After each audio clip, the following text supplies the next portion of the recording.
get a copy of a guideline about how to write a nonfiction book from my website. But the biggest shift is, and I think there's no reason not to do this anymore with technology, the biggest shift is in our sense of who is it that we're waiting for authority from. Because, you know, look at Eastern Europe. The mainstream media there didn't want anything to unfold as it did with the movement that led to the fall of the Berlin Wall.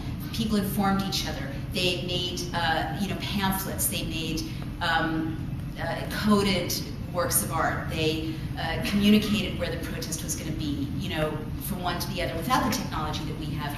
We make a very serious mistake in that, you know, we go on these marches, and there's a whole section that Marjorie and Heidi were so crucial in helping me write and Give Me Liberty about why protest in America is designed to be ineffective and what we can do about that. But we go to marches and we think, well, if I didn't see this march on CNN or in the front page of the New York Times, it didn't exist. We have to snap out of that. We have to take back our own reality and document our own history, because they are not going to give us our reality. They're not going to do it. What we need to do is look at the civil rights movement, where the mainstream media would have been very happy to ignore all these poor people, you know, standing up and marching. But these people who were so marginalized, who didn't have friends at the New York Times or the Wall Street Journal documenting their every march, you know, insisted to themselves and each other that they had the right to make history and that their reality would be powerful whether the networks were following it or not. That's what I want to say to you. And I'll say this too, I don't know how to explain this. It's not very rational, but it is my experience looking at social movements that, you know, I don't know, 2/3 of what can be accomplished is tactical or practical, but 1/3 is indefinable and kind of mystical, in the sense that when enough people believe in each other, something happens that's larger than each person alone, each action alone. All right, yes, please, in the back. I just wondered what your thoughts were on the role of consumerism in all this, because I know that it seems to, you know, come from the top, come from the money, as it were, and trying to keep us down here all A, distracted, and Yes. B, spending all our money.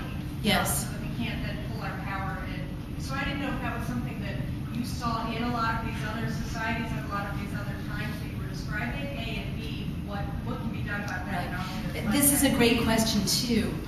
You're very right. Distraction. I mean, the thesis of Give Me Liberty is that for 30 years we've been brainwashed systemically to give up on our power as citizens and to walk away from the table so that the powers that be can take our stuff, basically.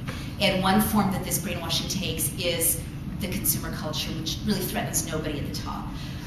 It's much more threatening if we find each other, and if we find, you know, connecting with each other more gratifying, more powerful than what happens at the mall. Another form of distraction is exhaustion. I mean, I firmly believe that the fact that no one's going to raise the minimum wage and that people have to work 2 jobs to pay their bills serves the status quo. People are too exhausted to organize. Yeah, so I think you're right. And by the way, I want to say one more thing about the media. I was just in London, and their discourse is much freer and more accountable in the mainstream media than ours. In fact, there are things I didn't even know. I just wrote an op-ed about this for the Times of London. I didn't, you know, I'm in the mainstream media. My friends run the mainstream media. I didn't know till I went to Europe that there have been, you know, I saw one sentence in the New York Times, protests in European cities about Gaza. I didn't know there were hundreds of thousands of people in city after city throughout Western Europe protesting Israel's policy in Gaza, because nobody informed us. So even though they have advanced capitalism there, they also have a more rigorous independent press, and one thing they have is the BBC.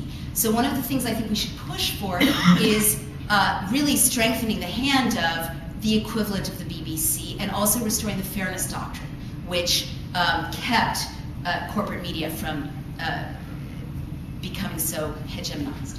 Right. Yes, sir. Your message of drawing a parallel between what happened in the United States over the last period of time and what happened during Hitler, Stalin, Mussolini, and other similar characters historically, is a very powerful and strong one, but not. Can everyone hear him in the back? He just gave me a compliment. but not a subtle one. It's been clear for some time that that's the case. Are you critical of the left and of progressive forces and of liberals in America for not similarly drawing this analogy more clearly and more and earlier because of fear of being dismissed as shrill? Oh, I mean, thank you so much. Well, as I started, first of all, let me stress that when I say fascist, I'm not being rhetorical. I wrote The End of America very cautiously and very carefully. I use the term technically in a dictionary definition. One dictionary definition of fascism is when the state starts to use violence against the individual in an effort to oppose democracy. And I think that's clearly what we were up against. But do I blame people for not having seen those echoes? I don't, because I was blessed with a pretty good education. I didn't see the echoes until I did some intensive guided research. Do I blame people for being fucking cowards? Yes, I do.